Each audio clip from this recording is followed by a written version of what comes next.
व्हिडिओमध्ये आपण काही वनस्पतींचे प्रकार पाहणार आहोत, ज्यामध्ये वॉटर प्लांट आणि थोली प्लांट्स म्हणजे पाण्यातील वनस्पती आणि काही काटेरी वनस्पती ज्या वाळवंटामध्ये वगैरे असतात। तर पाण्यातील वनस्पती कोणत्या रे?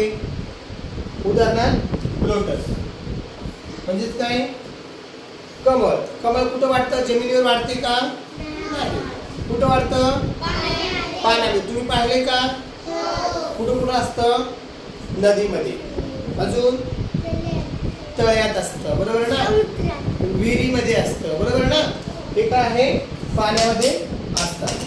गोदावरी मध्ये पण, हा, गोदावरी नदीमध्ये पण असतं। आता हे जे कमळ आहे तुम्ही पाहिलेलेच आहे, तुम्ही फुलं पण पाहिलेले आहेत, बरोबर ना?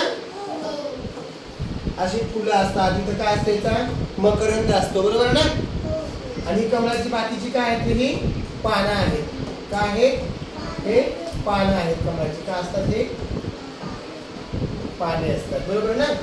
आणि हे काय आहे? त्याचं कमळ फूल आहे, बरोबर ना? हा।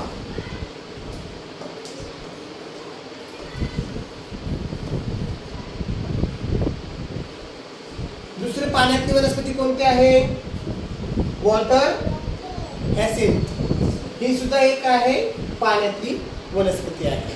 तुम्ही पाहिजे नदीमध्ये असतात बघा, तळ्यामध्ये पण अशा असतात, तळ्याच्या कडेला एकदम, बरोबर ना? या दोन का आहेत?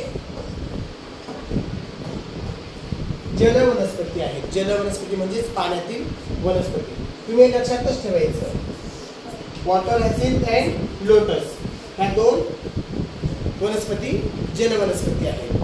अजून काही वनस्पती असतात पाण्यात वाढणाऱ्या, त्याची नावं तुम्ही उद्या लिहून आणायची। त्यानंतरची वनस्पती कोणती आहे? थोनी प्लांट्स म्हणजेच काय रे? काटेरी वनस्पती, जे डेझर्ट मध्ये म्हणजे वाळवंटात आढळतात। उदाहरणार्थ हा कॅक्टस, बरोबर ना? आपण याला नागतोडा पण आपल्याकडे म्हणतो, बरोबर? काटेरी वनस्पती असतात। तर हे कॅक्टस एक आहे काटेरी वनस्पती आहे। हे काय आहे? काटेरी वनस्पती, वाळवंटामध्ये वाढते, म्हणून हिला आपण कॅक्टस म्हणतो। अशा या दोन प्रकारच्या वनस्पती आपण पाहिलेल्या आहेत, वाळवंटातल्या आणि पाण्यातल्या। पाण्यामधल्या वनस्पतींची नावे सांगा म्हणल्यानंतर कोणती नाव सांगणार तुम्ही?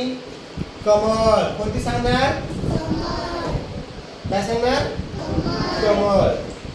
आणि काटेरी वनस्पती म्हणल्यानंतर कॅक्टस। तुमच्या भाषेत त्याला काय सांगता तुम्ही? काय सांगा? साबर, बरोबर। लाल साबरीचं बोंड म्हणतो ना आपण। हा, अशा पद्धतीने आपण त्या दोन वनस्पतीची माहिती करून घेतली आहे।